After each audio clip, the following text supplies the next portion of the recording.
오늘 이제 이렇게 판매사 또 우리 다이아몬드 마스터 이렇게 승급식을 하다 보니까 옛날 생각이 좀 나네요.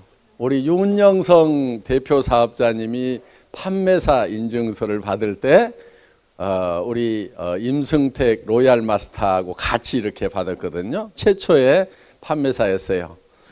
그때요 정말 판매사를 하는구나 하는 그런 눈빛으로들 이렇게 보고 있었어요. 그리고 그때는 팀장은 무지무지하게 높았어요. 그래가지고 야 정말 팀장 되면 회사가 노트북 컴퓨터를 줄까? 이렇게 생각하는 분들이 많았어요. 회사에 노트북 컴퓨터가 회장 거 하나밖에 없는데 짓고 주려나? 이렇게 생각하는 사람들도 그때는 많았던 시절이 있었습니다. 그런데 지금은 한 1,000몇백 대, 거의 2,000대 가까이 아마 노트북 컴퓨터가 이렇게 증정이 됐을 거예요. 그러니까 정말 그때는 이 노트북 컴퓨터 받는 것이 꿈처럼 이렇게 느껴지는, 한국에서는요 이렇게 그 판매사 돼도 여기 올라오지도 않습니다. 못 올라와요. 그냥 몇백 명씩 이렇게 되니까 이름도 안 불러줍니다. 그냥 여기다가 쫙 띄우고 그냥 이달에 몇 명 탄생했습니다. 그리고 넘어가 버려요. 그래서 그리고 이제 여기 다이아몬드 마스터도 거의 이름도 호명이 안 됩니다. 그러니까 여기서 이렇게 되시는 분들은 뭐 나와서 한참 얘기도 하시고 이렇게 하는데 한국에 가서는 택도 없어요. 그렇게 어떤 때는 이제 이 샤론 노즈 마스터도 대표가 한 사람만 받고 나머지는 뭐 싹 이렇게 들어가고 이렇게 로얄 마스터 나올 때는 본부장들도 이렇게 이 멘트를 할 수 있는 시간도 뭐 1분 지났다고 저기서 막 이렇게 들어오고 이렇게 합니다. 그래서 지금 이렇게 초창기에 이렇게 가족처럼 이렇게 할 수 있을 때 어떻게 보면은 지금 굉장히 좋은 시절이에요. 나중에 한 2, 3년 후에는 이 장면이 분명히 이렇게 좋은 추억이 되리라고 생각을 합니다. 그때 우리가 처음 판매사 나왔을 때, 팀장 나왔을 때 모였던 숫자가 아마 이 정도 됐을 거예요. 거기 한 70명, 그러니까 한 40명 들어가는 강당에 70명이 박짝박짝 들어앉아 있었던 그런 시절이 있었거든요. 그런데 정말 몇 달 동안은 그 SBT에 이렇게 조그마한 강당이 있었어요. 딱 이 정도 되는 강당인데 거기에 15명, 17명, 23명 이렇게 오니까 자리가 듬성듬성 이렇게 비잖아요. 그러면은 야 정말 이렇게 안 늘어나나. 그리고 천안역에 3명 도착하는데 15분 늦는데요. 조금 기다렸다 하면 안 돼요. 그러면 예 그렇게 합시다. 그렇게 이랬던 시절이 있었어요. 그런데 여러분들이 이제 화면 보시는 바와 같이 막 12시에 시작하는데 9시면은요 거의 앞자리는 다 없어져요. 막 와서 미리 막 이렇게 표 받아 가지고 줄을 서고 막 이렇게 이제 할 만큼 됐었습니다. 그때도 제가 이제 그런 얘기를 한 적이 있어요. 왜냐하면 우리 김치봉 대표이사님이 뭐 이렇게 조금 왔어요. 또 뭐 지난주에 왔던 사람들만 다 왔네 뭐 하고 이렇게 이렇게 조금 옆에서 이제 한마디씩 하고 그러면 기들이 죽어가지고 야 좀 떨어져서 앉아 좀 많아 보이게 이렇게 얘기를 했던 시절이 있었어요.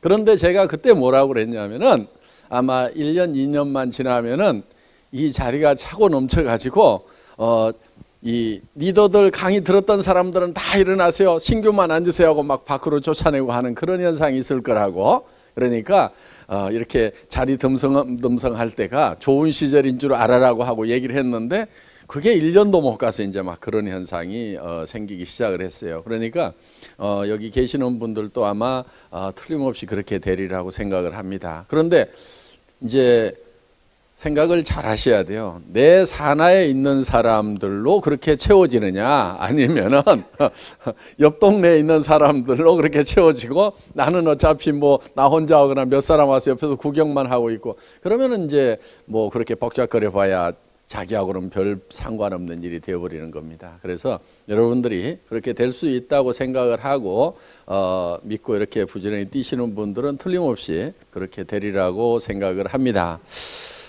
애터미는 이제 성공할 수 있는 요건은 다 갖춰져 있어요. 한국원자력연구원이라는 정말 막강한 국가연구기관에서 연구한 제품을 전문적으로 취급하는 회사죠. 거기에다가 품질은 이미 검증됐죠. 거기에 가격이 정말 마트 가격보다 이렇게 더 싸게 팔기 때문에 이거는 안 될래야 안 될 수가 없는, 될 수밖에 없는.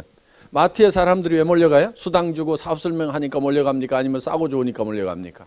싸고 좋으면 무조건 몰려오게 돼 있어요. 왜? 칫솔, 치약 하루만 없어도 못 살아요. 그렇죠? 예, 화장품 하루만 없어도 못 살고요. 샴푸 하루만 없어도 이제는 못 삽니다. 치약 떨어졌는데 저녁에 들어가면서 사가지고 들어가야지 이렇게 생각했는데 안 사왔어. 그럼 어떻게 해야 돼요? 밤중에라도 다시 나가야 됩니다. 그만큼 단 하룻밤도 넘길 수 없는 것이 생필품들이에요. 그런 생필품은 싸고 좋기만 하면 무조건 팔려나가게 돼 있어요. 그래서 이 애터미는 될 수밖에 없는 그런 여건을 갖추고 있다. 그런데 우리 경제연구소의 이성년 박사님께서 얘기를 하셨듯이 누구나 다 회원 등록했다고 성공하는 것은 아니고 자기의 시간을 투자를 해야만 된다 하는 겁니다. 그래서 여러분들이 시간 투자를 하시는데 평생 돈을 번다고 생각을 하는 사람은 대개 돈을 못 버는 사람이에요. 그러니까 부자하고 가난한 사람의 사고의 틀이 좀 다른데 평생 자기가 돈을 번다고 생각하는 사람은 대부분 끝까지 가난한 사람이에요. 돈은 일정 기간 안에 딱 벌고 돈 버는 문제를 해결을 해버려야 됩니다. 그래서 평생 쓸 수 있는 돈을 3년에서 5년 동안에 벌어야 돼요. 그렇지 않으면은 계속해서 돈이 들어올 수 있는 시스템을 3년에서 5년 안에 만들어 놔야 돼요. 그렇지 않으면은요, 3년에서 5년 안에 그것이 구축이 안 되는 일은요, 때려치우세요. 다른 걸 하시는 게 나아요. 여기 계시는 분들 중에도 왕년에 돈 좀 벌어보고 부자 돼보셨던 분들이 있다고 하면은 어때요? 돈은 벌릴 때 바짝 확 벌리죠. 그렇죠? 부자들은 다 그렇게 해서 부자가 됐어요. 그러니까 꾸준하게 벌다고 하는 사람은 겨우 먹고 사는 문제는 해결을 할 수 있을지 모르지만 절대로 부자는 안 돼 있어요. 그래서 돈은 일정 기간에 확 버는 거예요. 어떤 시스템을 딱 만들어 놓는 거예요. 그렇게 해서 그 다음부터는 내가 일하지 않아도 계속해서 돈이 벌린다거나 아니면 일하는 것 자체가 이제는 즐거워서 하는 일이 되는 수준이 돼야만 된다 하는 거예요. 그러니까 이걸 하지 않으면 내가 큰일 난다, 생계가 위협을 받는다는 그런 압박감을 가지고 하는 것이 아니고 뭐 그냥 그대로 놔둬도 되는데 일하는 것 자체가 재밌다. 그래서 나는 계속한다. 그 수준은 괜찮은 수준이에요. 그래서 여러분들이 이제 개인적으로 이제 성공을 하셔야 되는데 실제로 보면은 많은 사람들이 성공을 합니까? 못합니까? 못하죠. 예, 대부분 사람들이 못하고 있어요. 어떤 통계를 보니까 이런 통계가 있어요. 대개 0세에서부터 시작해서 30세까지 일을 하고 보통은 60세까지 일을 하고 90세 정도까지 삽니다. 그러면은 이 30년 동안은 대개 준비를 하는 기간이죠. 공부하는 기간이죠. 대개 한 30년 정도는 일을 나름대로는 열심히들 합니다. 그리고 한 30년을 노후를 보통 보내게 되는데 이 60세쯤 됐을 때 30년 동안 준비하고 30년 동안 나름대로는 잘 살아보겠다고 열심히 일을 한 결과 통계를 내보니까 1%의 사람들만이 부자, 즉 성공자가 되어 있고 4%의 사람이 경제 문제를 해결을 했고, 그러니까 부자는 아니지만은 먹고 사는 데는 지장이 없는 거예요. 약 10%의 사람은 이제 은퇴를 해야 되는 나이인데도 생계를 위해서 하루하루 벌어먹기 위해서 계속 일을 해야 되는 이런 상황에 놓여 있고 15% 정도의 사람은 타계를 했더라 이거예요. 나머지 70%의 사람이 빈곤 상태에서 일도 없는 상황에서 노후를 맞이하게 되더라 하는 겁니다. 이게 오래전 통계이기 때문에 꼭 맞는다고 이렇게 볼 수는 없지만은 개략적으로 공감이 가는 부분은 있습니다. 그래서 정말 많은 사람이 성공을 하려고 그러는데 5% 사람만이 성공을 하고 실제로 95%의 사람들은 인생이 실패가 되더라 하는 거예요. 그럼 왜 이렇게 많은 사람들이 실패를 하는가? 결국 30년 동안이나 준비를 하고 30년 동안이나 나름대로 잘 살아보겠다고 악착같이들 살았는데 왜 이렇게 많은 실패자가 나오는가 하는 거예요. 여기 미국에 카네기라는 사람이 있었습니다. 철공왕. 그런 아주 가난한 집의 아이로 태어났어요. 그런데 아주 부자가 됐습니다. 자기가 다시 가난한 집의 아이로 태어난다고 하면은 자기는 다시 부자가 될 수 있겠는가를 생각해 보니까 자기는 100% 부자가 될 수가 있는 거예요. 그리고 다른 사람들을 보니까 부자가 될 수가 있는데도 부자가 되지를 못하고 있는 모습을 발견을 한 거예요. 자기는 다시 가난한 집의 아이로 태어난다고 하더라도 100번을 태어나도 100번 다 부자로서 생을 마칠 수가 있더라 하는 거예요. 그거는 어떻게 하면 성공을 할 수 있는지, 어떻게 하면 부자가 되는지 하는 성공의 법칙을 본인은 알고 있었던 거예요. 많은 사람들이 인생을 실패를 하는 이유가 어떻게 성공하는지 그 성공의 법칙을 모르고 있고 학교에서는 더더욱 가르치지 않았고 그래서 어떻게 성공하는지를 모르고 있더라 이거예요. 그래서 이 성공의 법칙이라는 것을 알면은 누구든지 성공을 할 수가 있겠다. 그래서 자기가 알고 있는 이 성공의 법칙을 많은 사람들에게 좀 알려줘야 되겠다 해서 나폴레옹 힐이라는 청년을 선택을 해서 앞으로 20년 동안 이 성공의 법칙을 집대성을 하라고 얘기를 합니다. 그런데 이 성공의 법칙이라는 것은 이 법칙대로만 하면은 성공을 하는 거예요.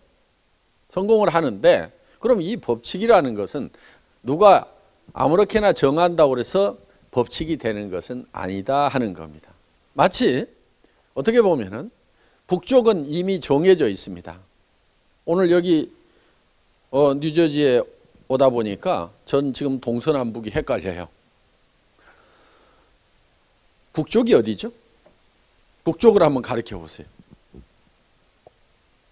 북쪽이 이쪽이에요? 그런데 저쪽이라는 분도 있어요. 그런데 이쪽이 보니까 다수결로 봤을 때는 이쪽이 맞는 것 같아요. 그래서 오늘부터는 이쪽을 북쪽이라고 하겠습니다. 그렇다고 꼭 이쪽이 북쪽인지 아닌지는 모르는 거예요. 자, 뭘 가지고 확인을 해야 됩니까? 나침판을 가지고 대봤더니 저분 혼자 저쪽이라고 그랬는데 저게 맞을 수도 있어요. 그러면은 모든 사람이 다 이쪽이라고 주장을 했더라도 나침반이 가르치는 북쪽이 바로 북쪽이 된다는 겁니다. 그렇기 때문에 북쪽이라는 것은 이미 정해져 있다 이거야. 그래서 이거를 스티븐 코비는 정북향의 원리다 이렇게 얘기를 했습니다. 이거는 일종의 자연 법칙인 거예요.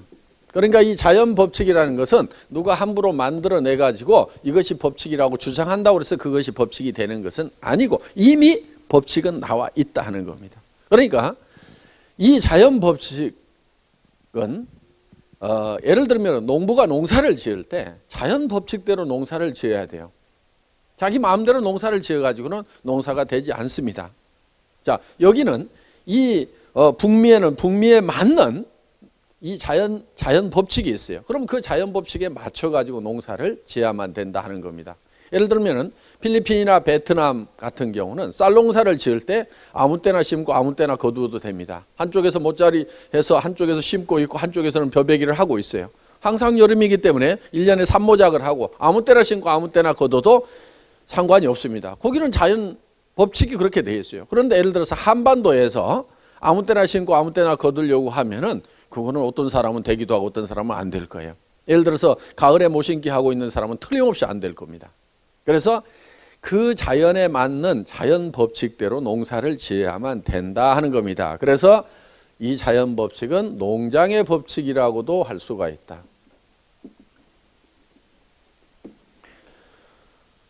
그러면은 우리가 이 성공의 법칙이라는 것을 농장의 법칙에 비유를 해가지고 한번 정리를 해보자 하는 거야. 그러면 농부가 맨 먼저 하는 게 뭡니까? 농부가 맨 먼저 하는 게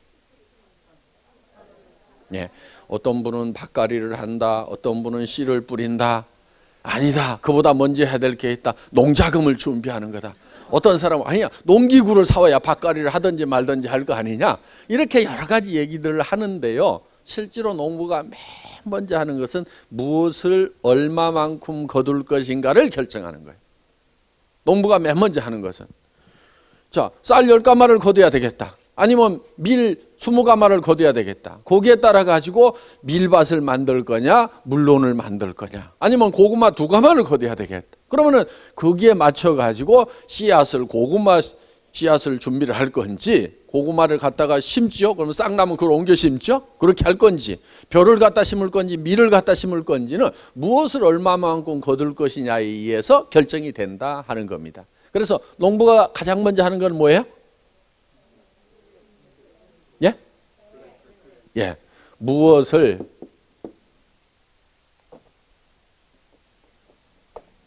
첫 번째가 무엇을 얼마만큼 거둘 것인가. 농부는 반드시 이거를 먼저 생각을 해요. 그 다음에 이제 심고 뭐 가꾸고 그러다 보면은 봄에 머릿속에 생각했던 것이, 머릿속에 있던 것이 창고로 들어오게 되어 있다 하는 겁니다. 그러니까 이건 자연 법칙이에요. 그러면은 우리가 성공을 하려고 하면은 성공도 마찬가지로 내가 무엇을 내 인생에서 얼마만큼 거둘 것이냐, 즉 내가 어떤 사람이 될 것이냐 하는 거예요. 내가 어떤 사람이 될 것이냐, 내가 무엇을 얻을 거냐, 무엇을 얼마만큼 거두실 거죠? 그런데 이런 질문을 받으면 되게 좀 막연합니다. 막연해요, 되게. 그런데 이게 막연해가지고는 절대로 될 수가 없다는 겁니다. 예를 들면은 농부의 머릿속에 뭐를 얼마만큼 거둘 것인지가 막연해. 밀을 한 대가만히 해볼까? 그러다가 밀이 갑자기 쌀로 바뀌기도 하고, 아니야, 땅콩이야. 여기에 온갖 잡곡을 섞어 놓은 것처럼 혼돈이 돼 있다고 생각을 해보세요. 그러면은 농사가 지어지겠느냐 이거예요. 고구마도 섞여 있고 뭐 감자도 섞여 있고 옥수수도 섞여 있고, 이렇게 해가지고는 어떤 것도 거둘 수가 없다 하는 거예요. 우리 머릿속에 내가 어떤 사람이 돼야 되고 뭐를 얼마만큼 내 인생에서 거둘 것인가 하는 것이 뚜렷하게 정확하게 되어 있지가 않으면은 그 인생 농사는 실패할 수밖에 없다 하는 거예요. 그러니까 우리가 맨 먼저 해야 될 게 뭐냐면 내가 어떤 모습으로 내 인생에 가을거지를 할 거냐 하는 것이 뚜렷하게 정리를 하는 것이 가장 먼저다 하는 겁니다. 이 내가 어떤 모습으로 될 건지가 내 머릿속에 들어오지 않으면 절대로 내가 바라는 삶이 이루어지지가 않는다 하는 거예요. 자, 농부의 머릿속에 들어있는 이 쌀 10가마가 가을에 창고에 그대로 들어오게 되어 있습니다. 만약에 봄에 고구마 2가마를 생각했다고 하면 그 고구마가 가을에 곡간에 들어오게 돼 있다 이거예요.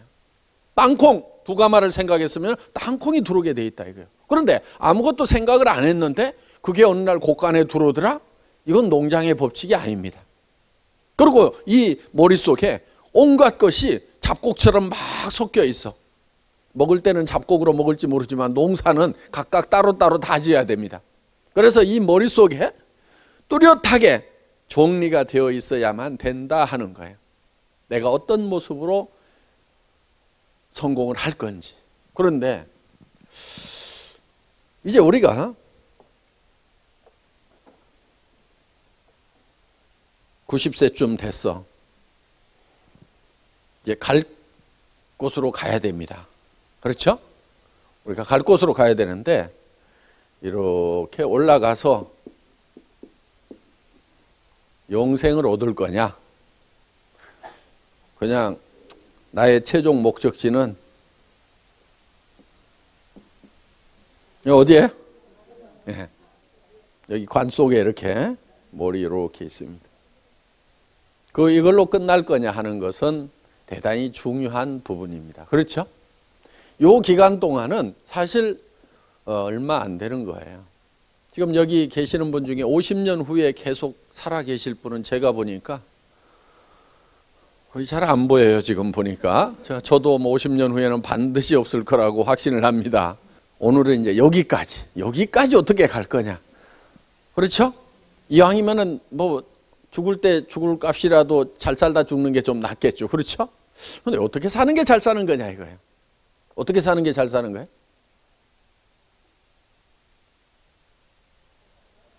참 막막하죠. 네. 저는 이렇게 생각을 해봅니다. 내가 정말 나는 여한이 없다. 여한이 없다. 근데 이 한이, 남은 한이 여한이 있죠. 이 한이라는 것은 원하는 것을 하지 못하면 한이 맺혀요. 보통 우리가 원한 이렇게 붙여가지고 하지만은 원하는 것을 다 하면은 한이 안 맺히고 원하는 것을 다 하지 못하면은 한이 맺히도록 이렇게 되어 있어요. 그러면은 내가 원하는 게 뭔지를 찾아가지고 이거를 다 하면은 한 없는 삶, 여한이 없는 삶을 살 수가 있다 하는 겁니다. 그럼 원하는 게 뭐예요? 행복한 거. 예, 어떻게 하면 행복해지죠?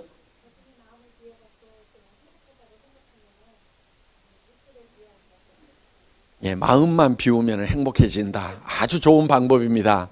예.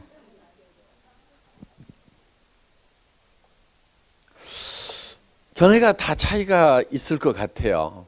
차이가 좀 있는데 이렇게 하는 방법이다 저렇게 하는 방법이다 있는데 우리가 이 원하는 것이 무엇인지 상당히 복잡하고 많습니다. 이것도 원하고 저것도 원하고 돈만 있어도 되는 것 같지는 않아요. 그런데 왜 원하는 것이 많은가 봤더니 사람이 생기기를 복잡하게 생겼어요. 사람이 어떻게 생겼냐면요, 첫째는 몸이 있어요. 몸. 요게 육이 있죠. 육. 그런데 이 육은 우리가 사는 집이라고 그랬어요. 그런데 이 집이 원하는 게 있어요. 이 집이 원하는 것은 건강하게 오래 살며 풍요롭게 살고 싶은 욕구를 가지고 있어요. 먹을 거 입을 거 살 집은 다 몸을 위한 거예요. 그리고 건강도 몸을 위한 거예요. 그런데 몸만 건강하다고 그래가지고 끝나는 것이 아니고 우리는 영도 있고 혼도 있어요. 보통은 영혼 이렇게 붙여가지고 그냥 하나로 이렇게 생각하는 경향이 있는데 우리가 이 영하고 혼하고는 조금 구별을 하는 것이 필요합니다. 그래서 우리의 영의 활동이 거의 죽어 있다 보니까 이 영하고 혼하고를 거의 구별을 안 하고 하는 경우가 있어요. 쉽게 얘기를 하면요, 우리가 컨트롤 가능한 것은 혼의 영역이고 컨트롤이 잘 안 되는 부분이 있어요. 이런 부분이 영의 부분이라고 생각을 하시면 돼요. 예를 들면은 영의 활동은 양심 같은 거 이런 거예요.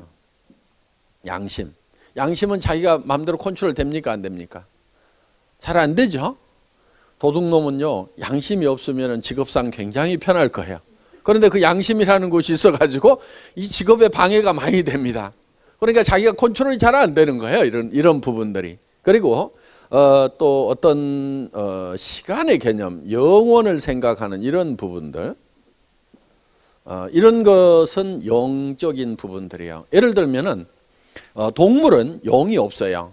그러다 보니까 시간에 관한 개념이 거의 없습니다. 동물은. 그러니까 개나 원숭이가 늙었어. 아, 이제 내 견생이 끝나가는구나 하고 고민하고 있는 개 혹시 보셨어요? 전혀 고민 안 합니다. 그냥. 그래서 거기는 이제 이 혼하고 육만 있어요. 이게 편하고 이거 주인이 이렇게 쓰다듬어 주고 그러면은 그냥 꼬리 흔들고 그냥 좋아합니다. 그렇다고 혼이 없는 건 아니에요. 정신세계가 전혀 없는 건 아니에요. 주인 기억하기도 하고 훈련시키면 숫자 같은 거 이런 거, 이거는 이제 지식이라든가 이런 것들이 되는 거죠. 지식이라든가 감정이라든가 이런 것들은 혼의 영역이라고. 그러니까 우리가 컨트롤할 수 있어요. 괜히 기분 나쁘다고 에이 잊어버리자, 웃자. 그러면 컨트롤 돼야 안 돼요? 컨트롤 할 수 있죠. 예, 컨트롤 할 수 있어요. 그래서 이런 부분들, 또 지식 이렇게 이런 것들 생각하다 안 하고 뭐 하고 하는 것들 전부 다 이 혼의 영역이라고 볼 수가 있습니다. 그리고 우리는 환경이라는 걸로 둘러싸여 있다 하는 겁니다. 그래서 우리는 주변 환경에 대해서는 자연 환경과 사회적 환경이 있는데 뭔가 우리는 이로움을 끼치고 싶은 그런 욕구를 가지고 있어요. 그래서 이 육은 건강하게 오래 살며 그리고 풍요롭게 살고 싶은 욕구를 가지고 있어요. 한마디로 잘 살며, 그 다음에 이 영은 어떤 영혼이라든가 사랑이라든가 이런 것들이에요. 그리고 이 양심 같은 거는 동물에게는 없어요. 개가 이웃집 아저씨 뒷다리를 콱 물어버렸어. 그랬더니 저녁에 내가 조금만 참을 걸 하면서 양심의 가책이 느껴져가지고 낑낑거리고 있는 개 혹시 보셨어요? 사람은 아무리 약한 사람도요 이런 생각이 듭니다. 내가 좀 참을 거 이렇게 생각이 들지만은 개나 뭐 이런 짐승들은요 전혀 이 양심이라는 게 없어요. 그래서 이 양심이라는 것은 하나님이 창조주가 우리 속에 넣어놓은 하나님의 등불이다 이렇게 돼 있어요. 그러니까 이 양심의 불빛에 의해 가지고 우리가 이 선악을 이렇게 구별하도록 이렇게 되어 있습니다. 그런데 이 양심을 자기가 자꾸 무시하면은 이 양심도 희미해져요. 그렇다고 없어지는 건 아닌데 희미해지고 양심의 소리가 점점 적어지는 것은 사실이에요. 그런데 이 양심에 따라서 양심에 충실하면은요 양심의 소리가 굉장히 커집니다. 그래서 우리가 이제 이 양심적인 사람이 되는 겁니다. 그래서 우리는 이 영은 사랑하고 사랑받고 싶은 그런 욕구도 가지고 있어요. 그 다음에 우리는 이 미지의 세계에서 알고 싶은, 배우고 싶은 지적 욕구를 혼은 가지고 있습니다. 그리고 사회와 이 자연에 대해서 우리는 공헌하고 싶은 삶을 살고 싶은 욕구를 가지고 있어요. 그래서 이 네 가지가 골고루 다 만족이 되어야만이 우리는 여한이 없는 삶을 살 수가 있다 하는 겁니다. 예를 들면은 이런 거예요. 아이고 내가 건강하지 못해갖고 비실비실 살았어. 한이 맺혀 안 맺혀? 맺히죠? 얼마 살지도 못하고 죽었어. 맺혀 안 맺혀요? 맺히죠? 그 다음에 맨날 찢어지게 가난하게만 살았어. 한이 맺혀 안 맺혀? 맺히죠? 내가 그냥 양심불량만 하고 살았어. 한이 맺혀 안 맺혀요? 맺히죠? 죽을 때 되면 다 그래요. 그리고 내가 사랑하는 사람도 없고 날 사랑해 주는 사람도 없어. 그 다음에 나는 못 배웠어. 한이 돼요 안 돼요? 되죠? 그리고 맨날 불같이 화가 나가지고 남이나 미워하고 그냥 속이 막 부글부글 끓어가지고 그냥 이렇게 평생을 살았어. 남을 용서 못하고 막 미워하고 살았어. 그런데 죽을 때 되면 그게 후회가 돼가지고 전혀 그럴 것 같지 않던 사람이 이렇게 이제 남한테 사과도 하고 뭐 이렇게 하는 경우가 있죠. 그래서 갑자기 사람이 변하면은 죽을 때가 된 모양이다 이렇게.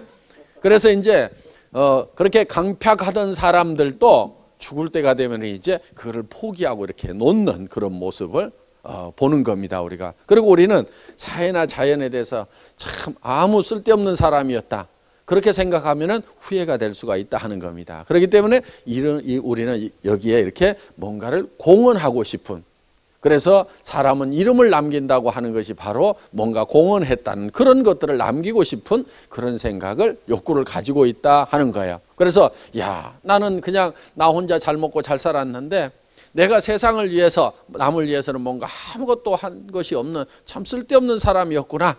그렇다고 하면은 자기가 이제 후회가 돼서 마지막에 이제 사회에 뭐 기부도 하고 뭣도 하고 막 이렇게 이제 바로 그 마지막 가면서 자기 원하는 것을 채우는 일을 하고 있다 하는 겁니다. 그래서 이 네 가지 요소가 골고루 다 갖춰져야만 돼요. 그래서 이 네 가지를 골고루 갖춘 삶을 우리는 균형 잡힌 삶이다. 이렇게 정의를 할 수 있다 하는 겁니다. 우리의 삶의 목표가 균형 잡힌 삶이 되어야만 한다 하는 거예요. 그래서 이렇게 균형 잡힌 삶을 살아가는 내 모습을 그려야만 된다 하는 겁니다. 이것이 목표가 되어야 된다는 거예요. 그런데 이 네 가지가 각각 떨어져 있는 것이 아니고 한데 얽혀 있어요. 자, 어떻게 보면 이렇게 이제 돼 있다고 볼 수가 있습니다. 우리가 육이 있어요. 육은 뭐를 요구한다고요? 잘 살며. 그렇죠? 우리의 영은 사랑하고, 그리고 혼은 배우고 우리의 환경에 대해서는 공헌한다. 이 네 가지가 한데 얽혀 있다 하는 겁니다. 이거를 각각 떼놓고 생각하면은 사실 별게 아닐 수도 있어요. 예를 들면 아이고 뭐 잘 살면 뭐해? 아이고 뭐 집 크면 뭐해? 뭐 아이고 뭐 사랑하는 자식도 뭐 아이고 자식도 별거 아니야. 뭐 이런 식으로 이제 뭐 다 이렇게 떼놓고 보면 아무것도 아니에요.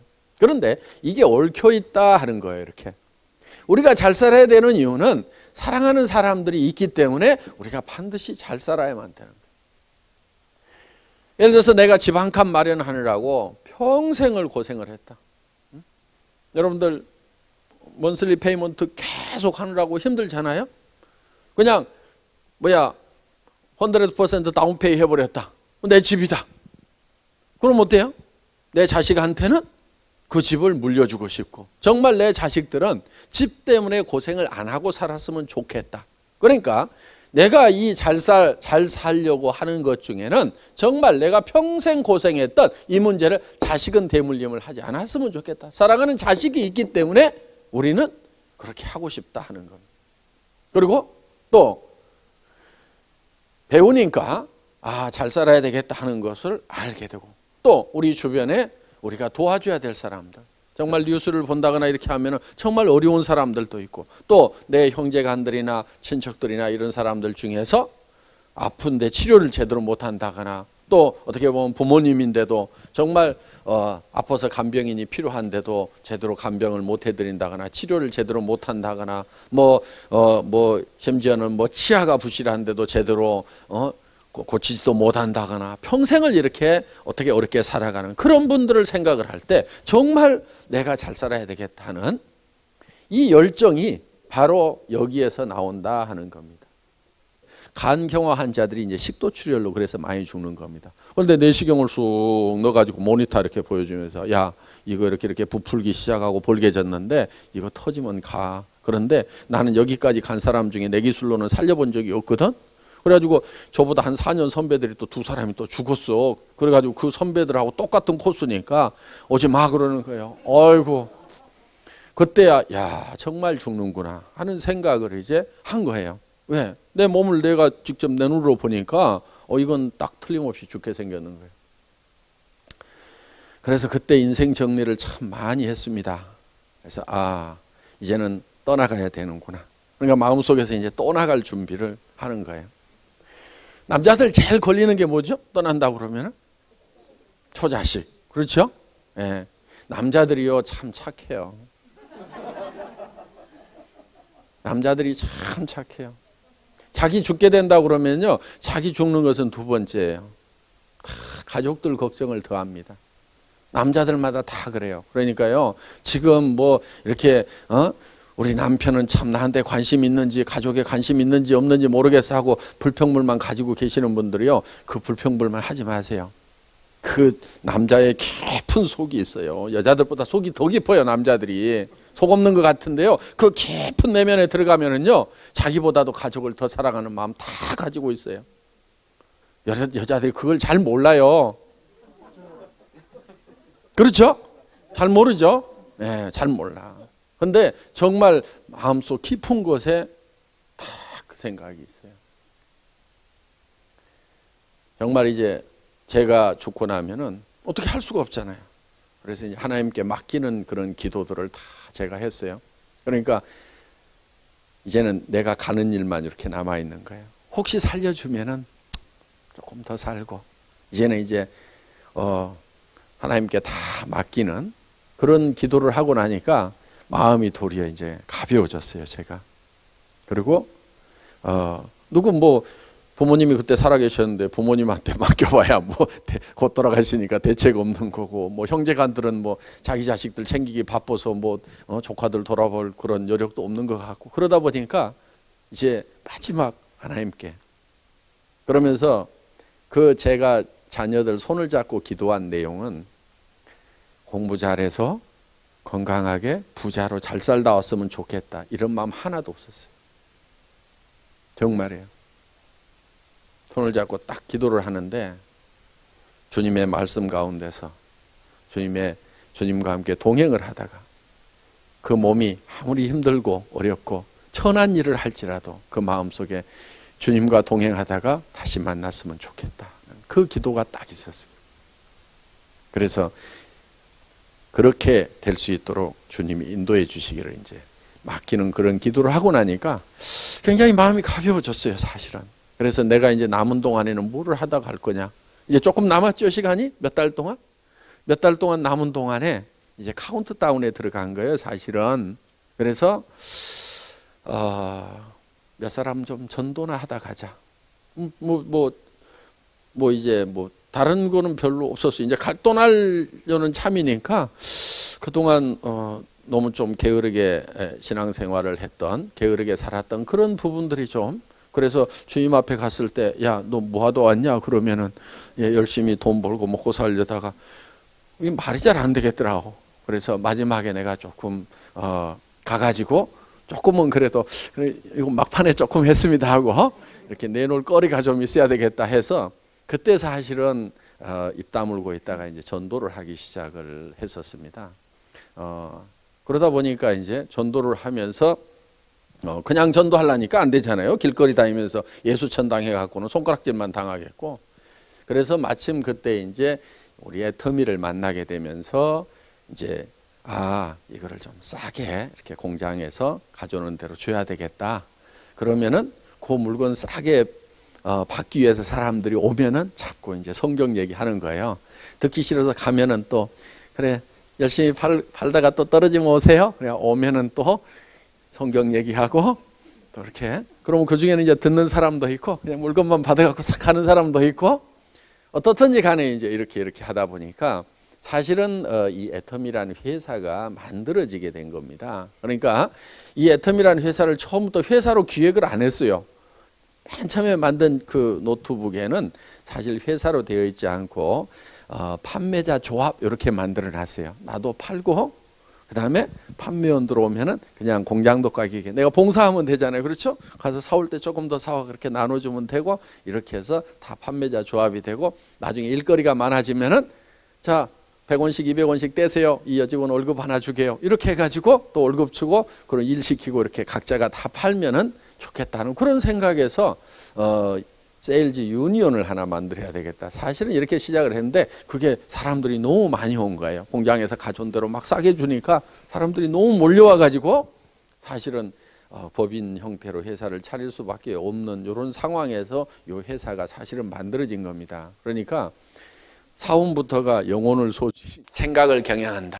맨 먼저 그렇게 써놓은 것도 바로 이제 그 출발 자체가 그렇기 때문에 그렇습니다. 그러니까 제가 이제 그런데 사실은 살다 보니까 건강도 점점 회복도 되고 그래요.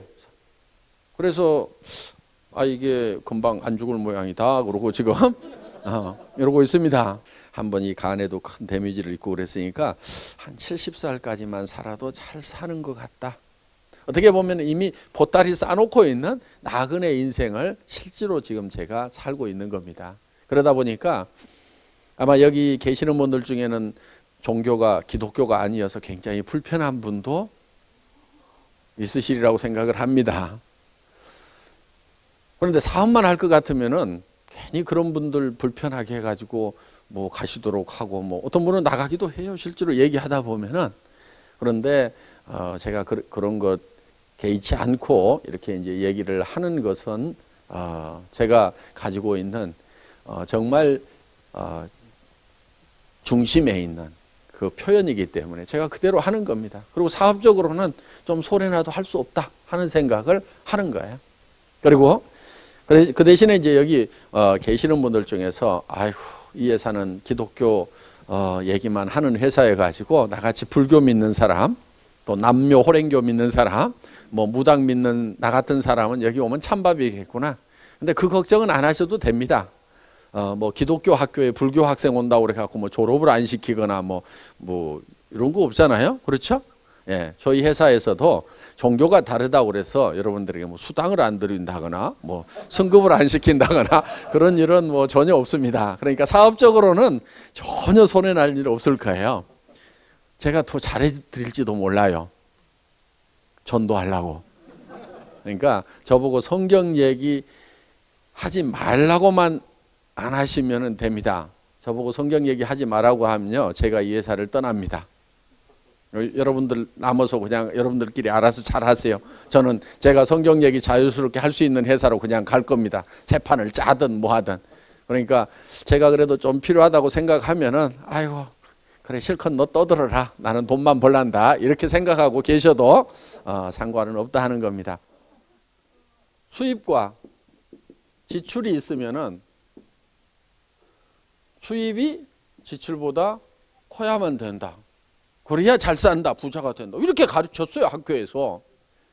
그렇죠? 네. 그런데 이대로 사는 사람들, 수입에 맞춰가지고 지출하고 있는 사람 치고 잘 사는 사람을 못 봤어요, 제가. 맨날 그렇게들 살아요. 적은 수입을 어떻게든 아등바등 쪼개가지고 그 수입에 맞춰갖고 지출을 하고 있는 사람들이 있어요. 그 사람들은요, 부자가 안 돼요. 죽지는 않지만은 부자가 안 돼요. 그럼 어떻게 해야 되느냐? 이렇게 해야 돼요. 지출을 어떻게 할 건지를 먼저 다 적어요. 그랬더니 최소한 2만 불이 나왔어. 그러면은 여기에 맞춰 가지고 2만 불짜리 일자리를 찾으면 되는 거예요. 요게 부자 되는 방법이에요. 그런데 이 부자하고 가난한 사람들하고는요, 이 사고의 틀이 달라요. 가난한 사람들은 어떻게 생각하냐면요, 큰 돈을 버는 것은 힘이 든다고 생각을 해요. 자, 한 달에 5천 불 버는 것보다 5만 불 버는 것은 10배나 힘이 든다고 생각을 해요. 나는 5천 불만 버는 것도 힘이 드는데 5만 불, 아이고 나는 기초래, 이렇게 생각들을 해요. 그런데 실제로 돈을 벌고 부자들은요, 그렇게 생각을 안 해요. 자, 물어보세요. 한 달에 5천 불 벌고 있는 사람한테 돈 버는 게 힘들어요, 힘 안 들어요 물으면 뭐라고 대답해요? 다 힘들다고 얘기해요. 5만 불 버는 사람한테 한번 물어보세요. 돈 버는 게 힘들어요 물어보면요, 아니요, 뭐 할만해요, 다 이렇게 얘기해요. 한 달에 50만 불 버는 사람한테요, 돈 버는 게 힘들어요 물으면요, 아이고 널린 게 돈이고요, 돈 버는 것처럼 재밌는 게 없어요, 이렇게 얘기를 하고 있다 이거예요. 그런데 가난뱅이들의 사고방식은 뭐냐면 돈을 많이 버는 것이 힘들다고 생각을 하는 거예요. 그러니까 절대로 이런 지출 계획을 먼저 안 짜고 뭘 해야 하냐면 수입에 맞춰가지고 악착같이 거기에 맞춰서 지출을 하고 있다는 거예요. 그러니까 학교에서 가르쳐 주는 거 가지고요, 그대로 해서 부자가 되는 것은 아니에요. 한때 대한민국은 저축을 해라 막 할 때 미국은 무슨 얘기가 나왔냐면은 뭐라고 얘기했죠? 소비가 미덕이라는 얘기가 있었어요. 그때 이해가 잘 안 갔어요. 왜 소비가 미덕이라고 그러냐? 우리나라에서는 저축을 강조하고 막 포스터 붙이고 뭐하고 학생들한테 다 통장 하나씩 만들라고 이렇게 했을 때. 그런데 지금 와가지고 대한민국도 소비가 문제가 되는 거예요. 소비가 미덕이라고 얘기를 하는 거예요. 그거는요, 개인 경제를 중심으로 해서 하는 얘기가 아니에요. 고시경제를 중심으로 해갖고 얘기를 하기 때문에 그런 얘기가 나오는 거예요. 그때 미국은 이미 공장 다 지어놓고 물자가 넘쳐나니까 공장을 돌리려면 소비를 해줘야 되는데 소비를 안 하고 있으니까 이게 문제가 된다 이거예요. 지금 일본이나 미국이나 한국이나 다 뭐가 문제냐면 소비가 문제인 거예요. 그래서 이게 소비가 안 돼가지고 지금 학자들이 골머리를 앓고 있는 거예요. 그러면은 지금 개인이 성공하느냐 안 하느냐에 국가는 별 관심이 없어요. 어디에 관심이 있냐면 국가 경제가 돌아가느냐 안 돌아가느냐, 여기에 포커스를 맞춰가지고 모든 정책들을 지금 발표를 하고 가르치고 있단 말이에요. 그래서 대한민국도 이미 공장 다 지어놨으니까 우리가 처음에는 공장 지을 돈이 없으니까 저축을 강조를 했어요. 그런데 그때 저축해가지고 부자 된 사람보다는요, 저축한 돈 빚내다가 공장 차린 사람들이 다 부자 됐어요. 그렇죠? 그러면은 저축하라고 그럴 때 뭘 했어야 돼요? 빚을 졌어야 돼요. 빚을 졌어야 돼. 그 사람들이 지금 다 재벌되고 회장들이 다 됐단 말이에요. 그 돈 빚내다가 공장 차리고 난리치고 땅 사라고 했던 사람들이. 그러니까 저축을 하면 안 됐어요, 그때. 지금 이 부자의 사고의 틀하고 가난한 사람들의 사고의 틀 차이 때문에 이게 부자가 되고 가난뱅이가 되고 하는 거예요. 그건 능력 때문에 그러는 거 아니에요. 그러니까 나는 공부 못해가지고 부자가 못됐다. 그래서 내 자식이라도 공부를 잘해야 된다고 악착같이 자녀들한테 스트레스 주고 있어봐야 그거 별 답 안 나옵니다. 어차피 웬만큼 공부 잘해도 100놈 중에 한 놈밖에 취직 안 되고 나머지 99명은 취직 안 되는 세상이에요. 우리가 어떤 생각의 틀을 좀 바꿀 필요가 있다 하는 겁니다. 그래서 우리는 정말 잘 살아야 돼요. 잘 살아야 됩니다. 그런데 이 잘 살아야 되는 이런 균형 잡힌 삶을 살아가는 내 모습이 한편의 영화처럼 내 머릿속에 그려져야 되는 거예요. 이 머릿속에 그려져야 되는 거예요. 자, 이게 머릿속에 그려져야만이 튀어나와요. 농부가 쌀 10가마를 봄에 머릿속에다 그려 넣었죠. 그게 튀어나와 가지고 가을에 곡간에 들어가는 거예요. 농부는 반드시 뭐를 얼마를 거두겠다는 것이 머릿속에 들어있어요, 안 들어있어요? 들어있어요. 반드시 들어있어요. 어떤 농부들이 다 들어있어요. 그래서 농장의 법칙대로 농사를 짓기 때문에 대부분의 농부들이 농사에 성공을 합니다. 가끔 풍수해가 있고 그래가지고 뭐 2% 5% 뭐 망치는 사람들도 있지만은 농사 지으면 어때요? 대부분 다 목적한 만큼을 대부분 사람들이 다 거둬들이고 있다 하는 거예요. 자, 우리도 성공의 법칙대로만 살면은 대부분 사람들이 다 성공을 할 수가 있어요. 뭐 갑자기 뭐 병에 들거나 사고를 당하거나 하는 뭐 우연히 그런 일을 당하는 경우도 있겠지만은 대부분의 사람들은 다 성공을 해야 된다 이거. 그런데 성공을 하는 데 있어서 그 요건이라는 것을 보니까 꼭 머리가 좋아야만 성공하느냐 그것도 아니더라 이거예요. 머리 나쁜 사람도 성공을 하더라. 학교를 많이 다녀야 되냐? 그렇지 않은 사람들도 성공자들의 속에는 있더라 이거예요. 또 건강해야만 성공하느냐? 그렇지 않은 사람도 있더라 이게. 예를 들면 루즈벨트 같은 경우는 아주 중증 장애인이었잖아요. 그런 사람도 성공을 하는 거예요. 휠체어만 타고 다니는 사람도. 아주 뭐 에디슨 같이 학교 몇 달 안 다닌 사람도 성공자가 되더라 이거예요. 그래서 그런 이제 성공자들을 쭉 한 500여 명을 분석을 해보니까 공통점이 있었어요. 그 머릿속에 뭔가 확실하게 그리고 있는 게 있더라 이거예요. 그래서 우리 머릿속에도 그거를 그려 넣어야만 된다 하는 겁니다. 그래서 성공한 내 모습을 내 머릿속에다 그리지 않으면은 성공자로 튀어나오지가 않아요. 내가 성공한 모습은 어디서 튀어나오면 내 머릿속에서 튀어나오게 돼 있는 거예요. 머릿속에 원하는 삶이 딱 그려져 있지 않으면은 3년, 5년 후에도 똑같은 혼돈 상태에 있을 거예요. 내 머릿속에 그리고 있는 나의 모습이 희미하고 또 정확하게 정리가 되어 있지 않다 하면은요 3년 5년 후에도 틀림없이 그런 삶을 살고 있을 거예요. 왜? 보이지 않는 데서 튀어나오는데 이 머릿속에 혼돈 상태에 내 모습이 그려져 있으면은 3년 5년 후에도 혼돈된 삶을 살고 있다 하는 거예요. 그러면은 3년 5년 전에 그리지 않았으면 지금 그려야 되는 거예요. 그러면 3년, 5년 후에는 틀림없이 내 머릿속에 그리는 삶이 내가 살고 있는 삶이 된다 하는 겁니다. 정말 그런 삶을 사는 모습을 우리 머릿속에 한번 그려보자 하는 거예요.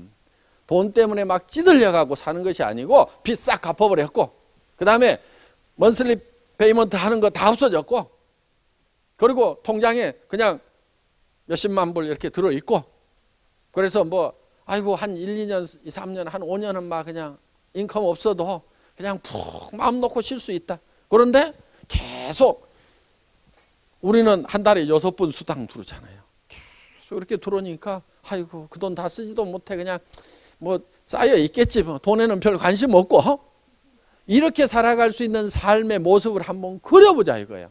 그런데 그게 먼 나라 얘기가 아니고 우리 애터미 안에도 이미 그런 삶을 살고 있는 사람들이 있어요. 시작할 때 보셨죠? 4천만 원, 5천만 원 들어오는 사람들. 이 사람들은 그렇게 살 수 있어요. 물론 워낙 깊이 지하층을 파고 들어가 가지고 지상층까지 올라오는데 한참들이 걸리더라고.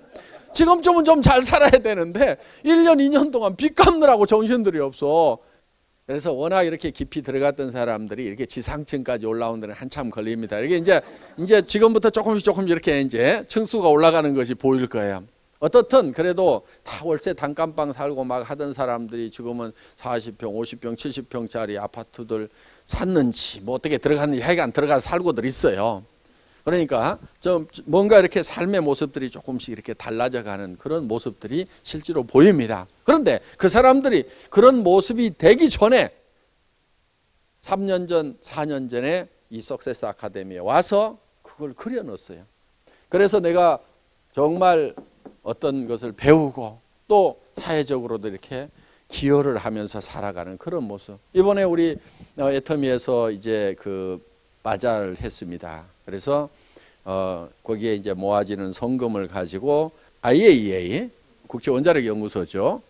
인터내셔널 그 애토믹 에너지 어소시에이션에서 이 팩트 프로그램이 있어요. 그래서 이 후진국의 암 환자 어린이들을 돕는 프로그램이에요.